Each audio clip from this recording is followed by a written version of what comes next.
When Jeff woke, he had a cast wrapped around his face. He couldn't see anything, but he felt a cast on his shoulder and stitches all over his body. He tried to stand up, but he realized there was some tube in his arm, and when he tried to get up, it fell out, and a nurse rushed in. "I don't think you can get out of bed just yet," she said, as she put him back in his bed and reinserted the tube. Jeff sat there with no vision, no idea of what his surroundings were. Finally, after hours, he heard his mother. "Honey, are you okay?" she asked. Jeff couldn't answer, though. His face was covered, and he was unable to speak. "Oh, honey, I have great news. After all the witnesses told the police that Randy confessed to trying to attack you, they decided to let Lou go." This made Jeff almost bolt up, stopping halfway, remembering the tube coming out of his arm. "He'll be out by tomorrow, and then you two will be able to be together again." Jeff's mother hugs Jeff and says her goodbyes. The next couple of weeks were those where Jeff was visited by his family. Then came the day where his bandages were to be removed. His family were all there to see it, what he would look like. As the doctors unwrapped the bandages from Jeff's face, everyone was on the edge of their seats. They waited until the last bandage holding the cover over his face was almost removed.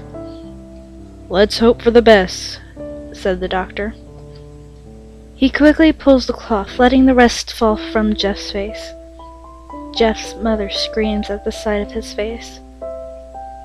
Lou and Jeff's dad stare awestruck at his face. What happened to my face?" Jeff said. He rushed out of bed and ran into the bathroom. He looked into the mirror and saw the cause of the distress. His face. It's horrible. His lips were burnt into a deep shade of red. His face turned into a pure white color, and his hair singed from brown to black. He slowly put his hand to his face. It had a sort of leather feel to it now. He looked back at his family and then back to the mirror. "Jeff, it's not that bad." "Not that bad?" said Jeff.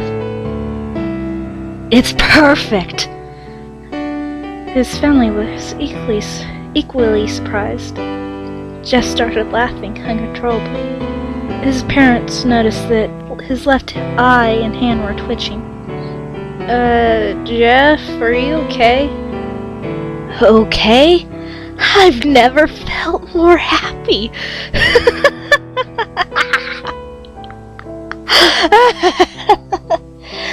"Look at me. This face goes perfectly with me." He couldn't stop laughing. He stroked his face, feeling it, looking at it in the mirror. What caused this? Well, you may recall that when Jeff was fighting Randy, something in his mind, his sanity, snapped.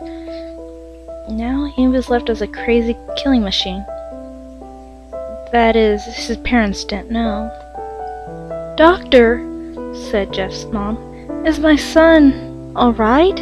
You know, in the head?" "Oh yes. This behavior is typical for patients that have taken very large amounts of painkillers. If his behavior doesn't change in a few weeks, bring him back here. We'll give him a psychological test." "Oh, thank you, Doctor." Jeff's mother went over to Jeff. "Jeff, sweetie, it's time to go."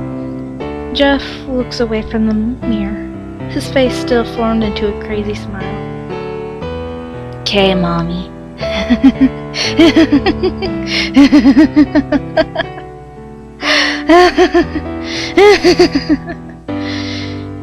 His mother took him by the shoulder and took him to get his clothes.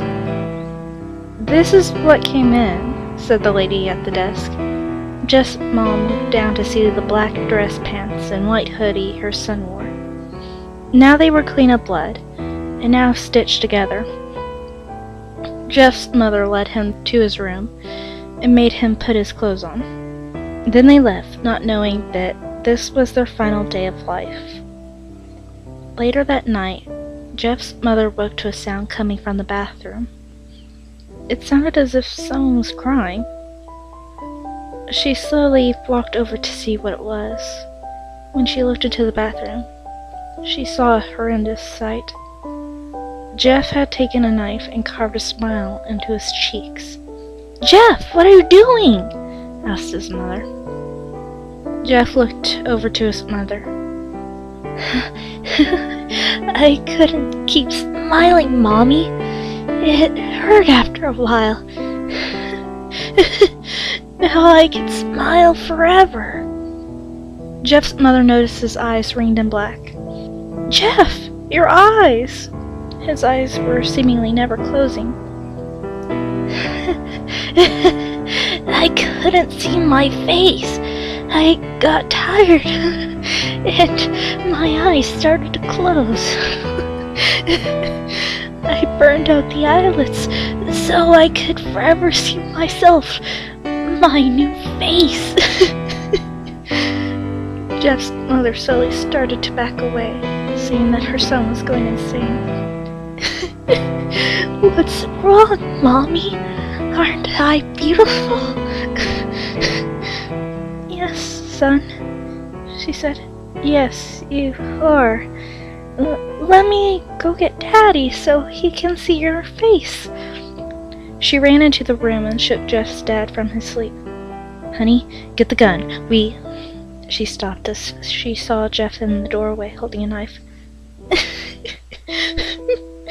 "Mommy, you lied." That's the last thing they heard, as Jeff rushes them with the knife, gutting both of them. His brother Lou woke up, startled by some noise. He didn't hear anything else. He just shut his eyes and tried to go back to sleep. As he was on the border of slumber, he got the strangest feeling that someone was watching him. He looked up before Jeff's hand covered his mouth. He slowly raised the knife, ready to plunge it into Lou. Lou thrashed here and there, trying to escape Jeff's grip. "Shh," Jeff said. "Just go to sleep."